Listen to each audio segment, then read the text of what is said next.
So the dive centre being built, it was all obviously up on stilts, and it was the same height as the dock, so it was really good. There was basically a 4-foot gap between the floor of the dive centre and where the water started, and it was another 3 or 4 feet deep below that, so it was about 8 feet altogether. When the tide came in, obviously the tide went higher, but there was still a good 2 or 3 feet below the dock, good clearance, and it was good.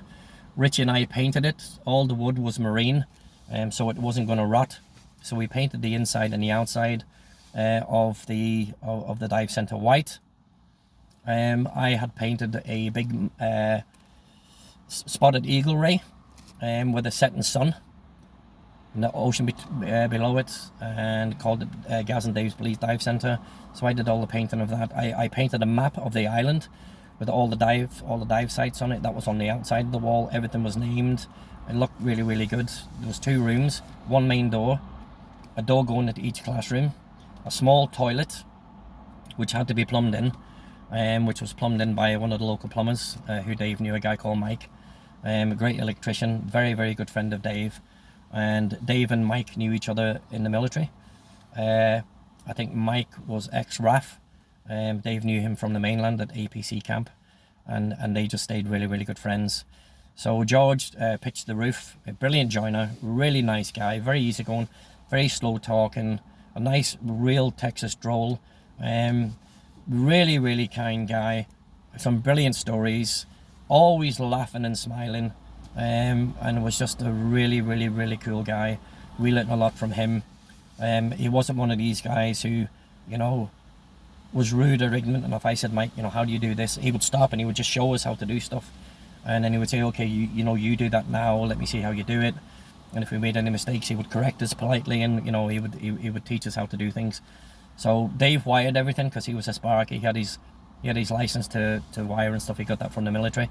So Dave wired everything in. Everything was plumbed.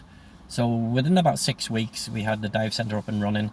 I built a roof over the classroom into the attic, and that was going to be my sleep space. I decided I wasn't going to fucking live with Gary anymore because of Tamara.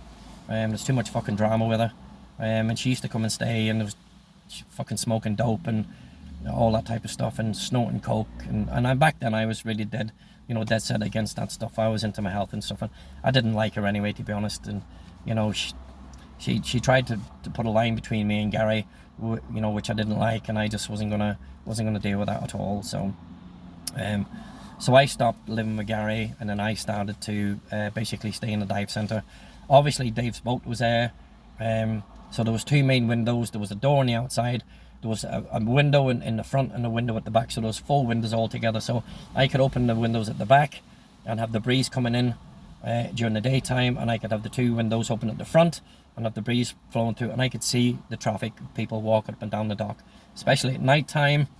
I could hear people. I would sit on the dock more, and I would know that Dave's boat was safe. It was easy for me to take everything off the boat and just put it in the dive centre. So that was it.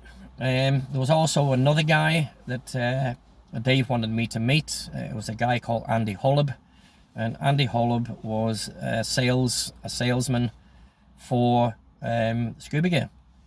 So Andy did Decor, Scuba Pro, Cressy Sub, all this type of stuff. So he lived in Miami.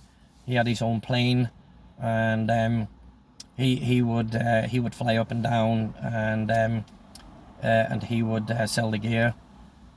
And so Dave would order all the gear from Andy from now on. We'd have all stocked: fins, masks, snorkels, regulators, BCDs, weight belts, tanks, you name it, we had it. Dave ended up getting his own compressor outside on the dock. I built another cupboard with steel mesh on it where the compressor could be, and we started putting our own tanks, filling our own tanks and stuff, which meant the guy at Tropic Air, a guy called Steve, who had the compressor first, bent him out of shape, obviously, because Dave was obviously taking his custom away from him and keeping it for himself. So he was losing thousands of dollars from Dave, and he started to be a a little bastard as well. He was just a little fat barrel of monkey spunk, a complete oxygen thief. And he was an American guy who had married a local girl and had set up part of Tropic Air. And yeah, he like everything, once you stop doing things with people, and you take money away from them, even if it's to better yourself. Dave still sent people down to him to get the tanks filled. So it's not like Dave took everything away. Dave just wanted to be independent and self-sufficient, which was everybody's goal in life, is to not depend on other people and to grow your own business. So Steve got bent out of shape of that, and yeah, it started to be a twat, basically. I was to have words with him at some point as well, one day, but that was a bit down the line. So Dave basically became self-sufficient. Dave went up and did another course went to Florida. Dave was already a dive instructor, so Dave became a master scuba diving instructor, and he also did mixed gas, which was what is it, a mixture of oxygen and other stuff at the time. I can't really remember what it was. Entonox, I don't know, no, not Entonox, something anyway, but he became a mixed air diver, and he became one of the first guys on the island to do that. That'll come back to me, to be quite honest. And yeah, so he went from there, and Dave went up to the States, and he took about a month or so, and he did other courses up there, and he became really self-sufficient, and he basically Dave made his own little empire.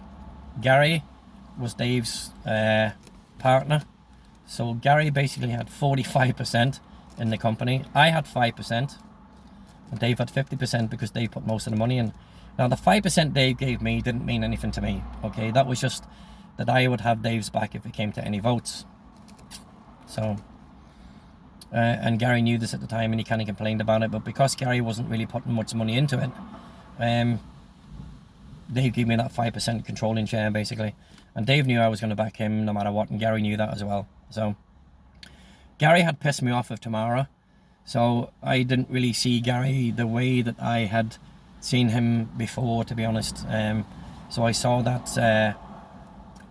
how quickly Gary, could change, and how quickly he would ditch his friends. But I understood at the same time, because Gary was trying to make a life for somebody else. Okay, I just don't personally do that. I don't shit on my friends over women. I just won't do it. You know what I mean? If you're my friend, you're my friend, and that's just the way that it is with me. But things started to go really well. Dave just basically told Gary to keep Tamara out of the shop, that she wasn't to be down there, she wasn't to cause any problems, she wasn't to poach any divers, she wasn't to give anybody any shit, because I was going to be there, and I was going to start running the shop for Dave. That was it.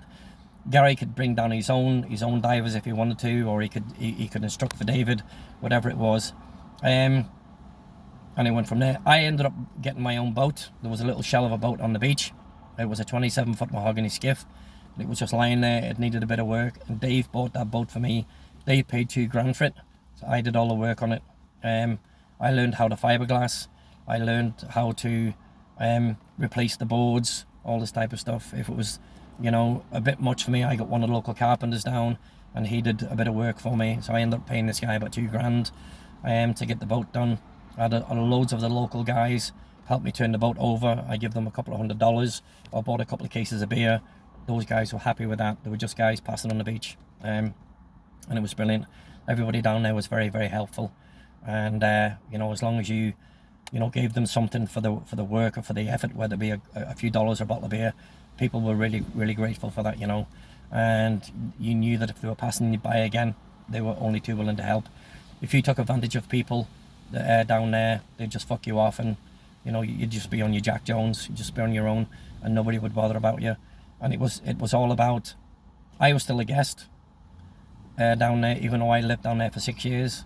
I was still a guest, and I was always going to be a guest on the island because I wasn't Belizean. So I had to be respectful to people who were respectful to me, and that was handshake hand and hand wash hand, and that was basically the name of the game.